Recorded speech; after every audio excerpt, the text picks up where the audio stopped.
ivoire-tv.net, bienvenue, très heureuse de vous retrouver sur le plateau de l'entretien de Ivoire TV. Jésus est ressuscité est l'album qu'il a révélé au grand public. C'est l'album qui a permis à Aodjon, Kouassi, Nestor de côtoyer bien des scènes et non des moindres, de faire également beaucoup de voyages dans la sous-région et en Occident. Nestor David, c'est bien de lui qu'il s'agit, est resté longtemps la coqueluche de la musique ivoirienne. Et nous le recevons aujourd'hui sur le plateau de Ivoire TV pour essayer d'en avoir les nouvelles. Alors, bonjour Nestor. Bonjour mademoiselle. Comment allez-vous? Oui, je vais bien par la grâce de Dieu, ça va. On peut se tutoyer? Oui, il n'y a pas de problème. D'accord, alors vous n'êtes plus très vraiment à présenter, tu n'es plus très vraiment à présenter parce que quand on dit Jésus est ressuscité tout de suite, on sait qu'il chante, on sait que c'est Nestor David, donc tu n'es plus très vraiment à présenter. Bon, pourquoi pas? Vous savez, nous sommes dans un monde, il y a des gens qui viennent de naître aujourd'hui. Donc, ils ne connaissent pas Nestor David. Il y a des gens qui sont nés hier, ils ne connaissent pas Nestor David. Donc, moi, je crois que, oui, je suis le chanteur Nestor David, ivoirien d'origine, artiste, chanteur. Bon, voilà un peu ce que je peux dire sur moi. Maintenant, bon, je ne vais pas rentrer trop dans les détails. Je suis ivoirien, je suis un chanteur de l'Éternel. Voilà, je préfère me limiter à là. D'accord. Écoute, on a parlé de votre album Jésus est ressuscité. Ça, c'était vraiment, faut dire que cet album, c'était vraiment du lourd. Il y a eu toute une promo autour. Vous avez, grâce à cet album, pu faire beaucoup de voyages. Ça, nous, on veut savoir quels sont les témoignages qui vous sont parvenus de par cet album. Bon, il faut dire que je rends grâce à Dieu parce que Jésus est ressuscité est sorti en fin 2007. Et c'est en 2000, à partir de mi-2008 que l'album a commencé à se faire connaître. Et c'est après le concert que j'ai eu en 2008, 2009 je crois, que ma carrière de chanteur, d'artiste a pris vraiment de l'envol. Et vraiment, je bénis le Seigneur parce que les témoignages sont énormes. Je ne peux pas m'asseoir ici pour citer des témoignages parce que chaque jour, Dieu fait quelque chose dans la vie des gens à travers mon ministère, à travers Jésus ressuscité, à travers tout ce que Dieu m'a donné comme message. Donc, je bénis son nom. Et quelles sont vos impressions par rapport à tous ces témoignages? Bon, mes impressions, moi, je suis à la disposition de Dieu. Moi, je suis un chanteur. Je fais l'œuvre de Dieu. Donc, je n'ai pas d'impression à donner parce que le bilan, c'est Dieu qui... toujours est-il que c'est Dieu qui doit être glorifié. Donc, moi, je continue mon chemin.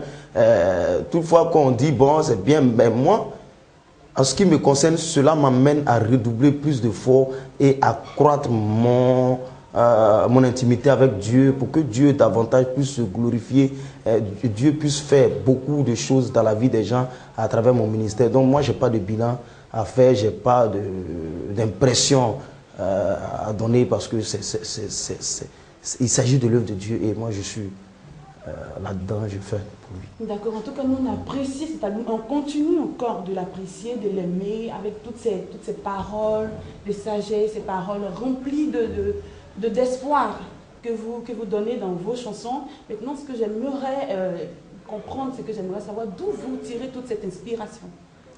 Bon, l'inspiration d'abord vient de Dieu, parce que c'est Dieu qui me donne les paroles, c'est Dieu qui me donne l'inspiration, c'est Dieu qui me donne les textes, c'est Dieu même qui me donne les mélodies.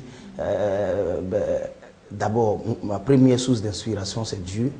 Et ma deuxième source d'inspiration vient du fait que ce que je chante, je vis, je l'ai vécu et c'est toute une histoire et c'est mon histoire. Ça vient du plus profond de mon cœur que je chante. Donc je chante ce que j'ai vécu, ce que je vis et je pense que voilà, c'est un peu ça. Donc toutes les histoires que vous chantez dans vos titres, dans vos chansons sont des histoires vécues personnellement. Oui, exactement. C'est-à-dire, je chante parce que je suis plus à l'aise quand je parle de moi, de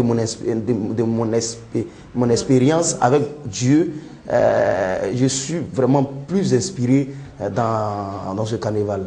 Voilà, donc tout ce que j'ai dit concerne ma personne et concerne ma reconnaissance envers Dieu, concerne ma vie chrétienne avec Dieu et tout ce que j'ai vu et j'ai vécu avec Dieu, c'est ce que je chante. La semaine dernière, j'étais à Sokosé. Et il y a une dame qui m'a interpellé. Elle me dit que sa fille, elle a une petite fille de 5 ans qui écoute, Jésus m'a aimé, et puis le processus. Elle regarde jusqu'à arriver un moment, elle voit que mes vilains habits changent et elle me retrouve dans un endroit glorieux, elle me retrouve dans des jolis vêtements. Elle demande, mais maman, quand il regarde là, on dirait que l'autre côté là, il est en train de souffrir et puis ici là, ça va chez lui. Donc, si une petite fille comme ça peut faire la remarque, ça vous dit que je fais au fait la transition entre la souffrance et voilà. Donc, en quelque sorte, c'est pour témoigner du fait que je ne suis pas tombé du ciel. J'ai connu des moments difficiles. J'ai traversé le feu. Et Dieu a voulu m'emmener aujourd'hui là où je suis et je bénis son nom. D'accord. Alors, toi, tu es dans l'opulence aujourd'hui, on peut le dire honnêtement. On t'a vu changer d'état. On a vu la transformation qui s'est faite. Et on peut dire aussi qu'il y a forcément des personnes qui t'ont aidé. Oui, effectivement, même Jésus, il a été aidé. Il a été aidé dans son ministère. Et je veux dire que mais tout est une question de Dieu. C'est-à-dire, quand le temps de Dieu sonne, quand tu restes toujours dans la voie de Dieu et tu persévères dans la vie chrétienne, tu persévères dans la voie qu'on a choisie, à un moment donné, Dieu même suscite des gens, il te met des gens sur ton chemin pour te pousser à sortir ta tête du trou. D'accord. Et aujourd'hui, quelles sont toi tes relations avec ces personnes qui t'ont aidé? Oui, bon, je garde de très bonnes relations avec tout le monde. Bon, aider, je veux dire, bon, nous tous, on est toujours aidés, mais je veux dire que moi, dans mon cas, mes remerciements vont vraiment à l'endroit de notre Seigneur Jésus-Christ, parce que c'est vrai que peut-être à un moment donné, les gens m'ont donné des coups de pouce, mais c'est Dieu vraiment qui... Ça a été un coup miraculeuse de Dieu que je puisse sortir vraiment ma tête du trou.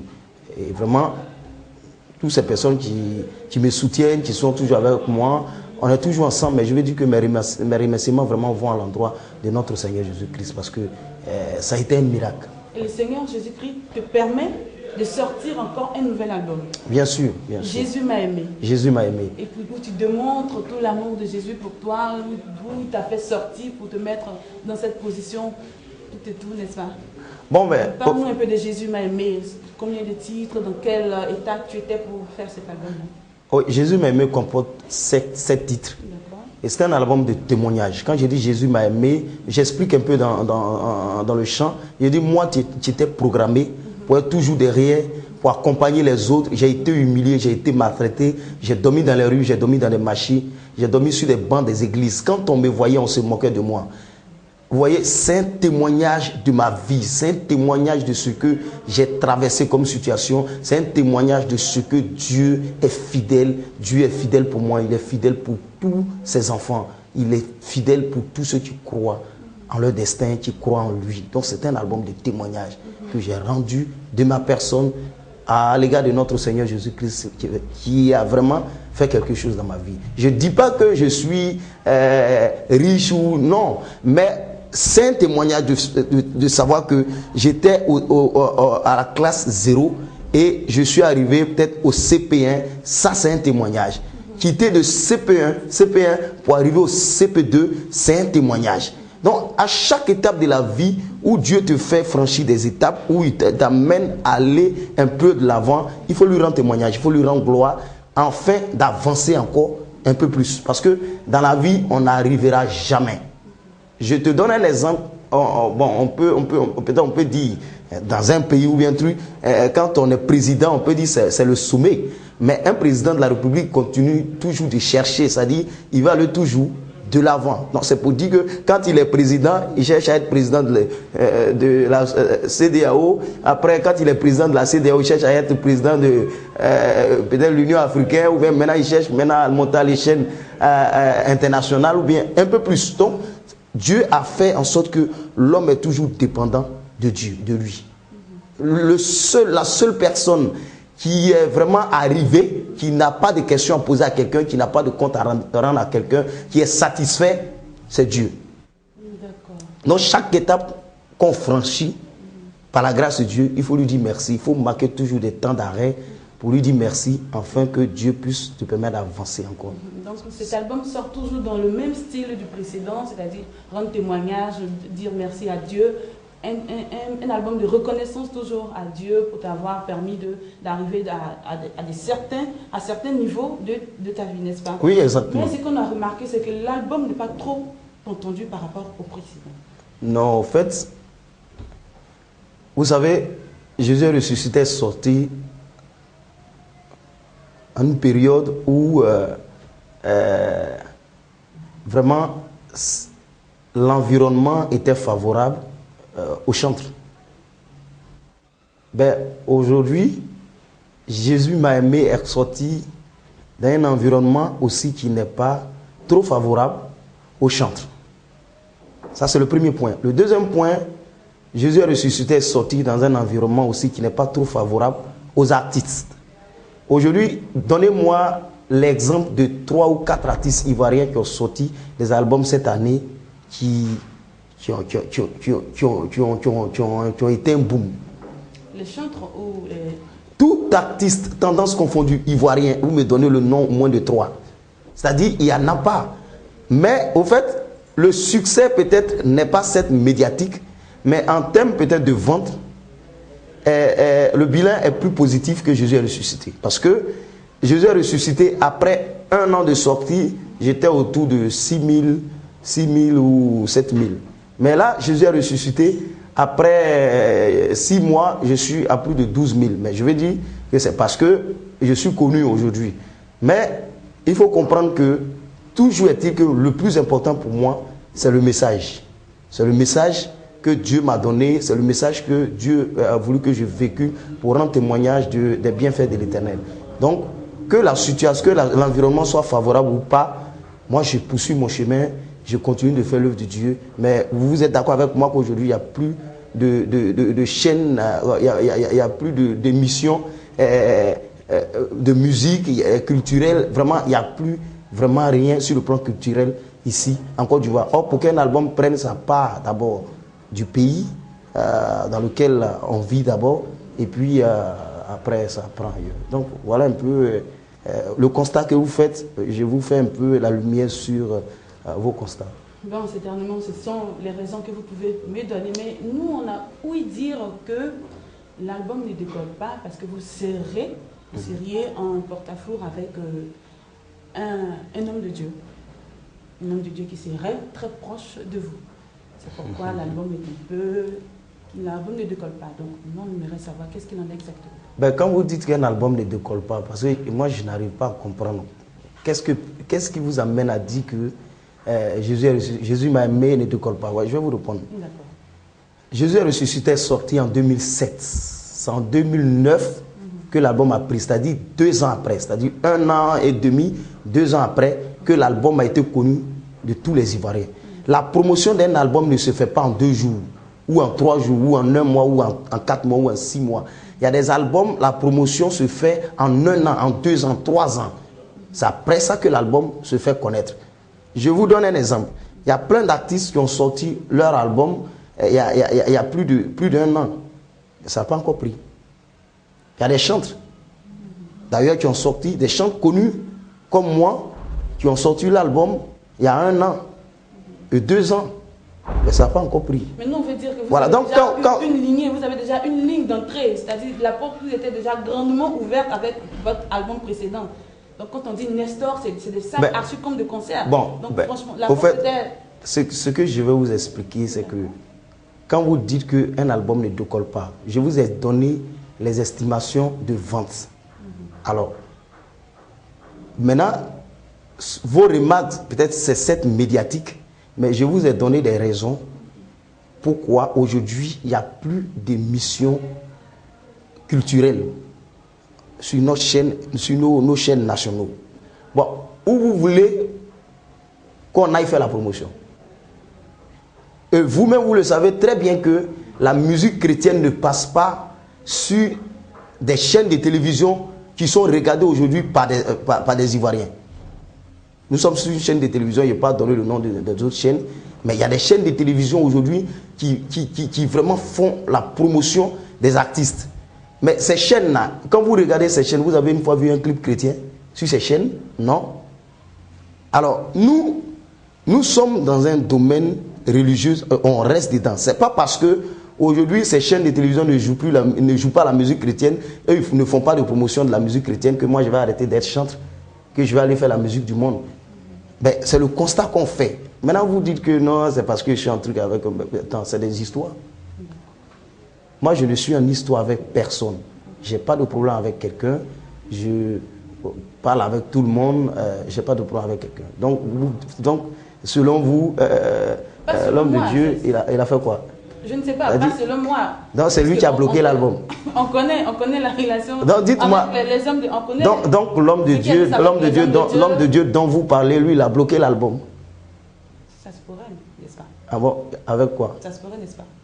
Donc lui, il a bloqué. Lui, vous dites qu'il est un homme de Dieu et puis vous dites qu'il a bloqué un album. Au fait, je crois que nous sommes en Côte d'Ivoire. Les hommes de Dieu font vraiment de grandes choses. Il faut les respecter. Voilà, je ne veux pas qu'on introduise les hommes de Dieu dans ces genres de trucs qui ne sont pas bien pour l'image même de Dieu. Voilà, donc sincèrement, je m'inscris en faux et je ne veux pas qu'on porte des témoignages, des fausses témoignages sur des hommes de Dieu. D'accord, donc vos relations avec les hommes de Dieu, voilà. Ça va, c'est ça correct. Va. Avec aussi les autres chantres, il n'y a pas de souci, c'est bon. Bien sûr, je n'ai pas de problème. Vous avez une fois vu un chantre qui est venu dire qu'il a un problème avec moi ou un homme de Dieu? Ah oui, vous me le dites. Non, mais je vous pose la question parce que quand vous êtes en train de parler, on a comme l'impression que des chantres sont venus vous voir pour vous dire que ils sont en désaccord avec moi ou les hommes de Dieu. Moi, j'ai jamais eu de problème avec un chantre. J'ai jamais eu de problème avec un homme de Dieu. J'ai jamais eu d'histoire avec quelqu'un. D'accord. Voilà. Chers internautes, toujours avec Nestor David, on espère que vous appréciez ce moment que nous passons parce que nous, franchement, on l'apprécie parce qu'on avait besoin d'avoir d'amples informations sur la personne de Nestor David, connaître un peu tout son parcours, savoir quel bilan il fait de sa carrière à mi-parcours, n'est-ce pas? Bon, voilà, nous sommes toujours en sa compagnie, on va essayer de comprendre un peu, marié récemment, quelle est la vie de couple que vous menez? Oui, ça se passe très bien, par la grâce de Dieu. Déjà des enfants? J'ai une fille. D'accord. Voilà. Alors, à quand le prochain concert de Nestor David? Là, je viens de finir ma dédicace à l'hôtel communal qui a eu lieu le dimanche 5 octobre. J'ai béni le Seigneur parce que tout s'est très bien passé, la salle était pleine. Nous avons fait l'entrée à 10 000 malgré la rentrée scolaire. Les gens ont répondu et la salle était pleine. J'ai béni le Seigneur. Et là, nous avons le dernier concert de l'année qui aura lieu le dimanche 28 décembre, excusez-moi, autant pour moi. Le dimanche 28 décembre à 16 h au Parc des Sports de Treichville. Le concert dénommé Apothéose 2014. C'est un concert, on vient pour dire merci à Dieu de nous avoir gardés durant toute l'année. Merci à Dieu d'avoir veillé sur nos différentes familles. Merci à Dieu d'avoir veillé sur nos différentes affaires, notre personne même. Alors, donc, c'est un rendez-vous du Seigneur. Une date à ne pas manquer, c'est le dimanche 28 décembre à 16 h au Parc des Sports de Treichville. Nous attendons plus de 20 000 personnes et d'ici la semaine prochaine, vous allez voir les affiches, des 12 mètres carrés, la publicité un peu partout et nous croyons que le Seigneur fera quelque chose à ce concert. D'accord, tout à fait. Alors, rendez-vous est donc pris pour le 28 décembre. 28 décembre, le dernier dimanche de l'année à 16 h. 16 h avec Nestor. Au Parc des Sports de Treichville. Au Parc des Sports de Treichville. D'accord, nous on a été très ravis d'être en ta compagnie, sérieusement. Merci. Et nous te donnons là l'occasion de conclure et de lancer un appel si possible. Je voudrais rendre grâce à Dieu et dire merci aussi à tous mes fans, tous ceux qui me soutiennent. Bénis le Seigneur pour tout ce qu'il fait et demander à quelqu'un de s'accrocher davantage, de croire que Dieu est fidèle, Dieu est capable de transformer quelque chose dans sa vie. Quand on croit, quand on vit, il faut toujours avoir de l'espoir parce que Dieu est fidèle. Il est fidèle pour tous ses enfants, il est fidèle pour tout le monde. Que le Seigneur vous bénisse et retenez ce rendez-vous le dimanche 28 décembre à 16 h au Parc des Sports. Le Seigneur nous donne rendez-vous pour se glorifier dans notre vie. Il nous donne rendez-vous pour lui dire merci. Il nous donne rendez-vous pour qu'on puisse lui confier notre 2015 afin que 2015 soit meilleur que 2014 dans notre vie. Que le Seigneur vous bénisse. Le nouvel album de Nestor David est bel et bien là, avec des titres tout aussi très évocateurs que les précédents. Nous, on a été très ravis de vous présenter cette émission avec toute l'équipe au complet. Nous vous donnons rendez-vous très prochainement pour un autre numéro des entretiens de ivartv.net. Restez connectés, ne cliquez pas. À bientôt.